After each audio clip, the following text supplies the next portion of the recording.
Welcome to KS Rights Academy. And now let's get into the daily news headline analysis of 8 November 2021. Ban on Italian firm linked to Augusta scam lifted. So over the past few years, bilateral relationships between India and Italy have been held up over the helicopter case, as well as the Italian marine accused of killing Kerala fishermen.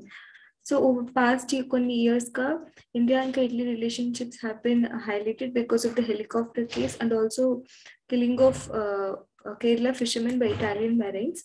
And government Augusta Westland VIP helicopter deal to associate and a defense company పైన ban lift చేశారు.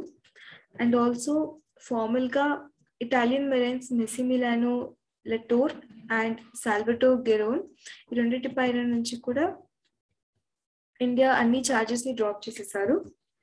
And also Supreme Court agreed to close criminal proceedings on the basis of a decision taken by the International Tribunal for Law of the Sea.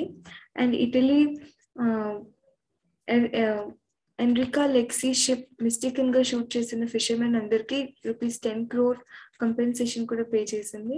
And also money has been distributed to their families in Kerala. Water supply hit due to increase in pollutants in Yamuna, Delhi government. So Yamuna water, Wazirabad దగ్గర ఉన్న river యమునాలో ammonium content పెరగడం వల్ల క్యాపిటల్లో there was decline in water supply, but it was restored.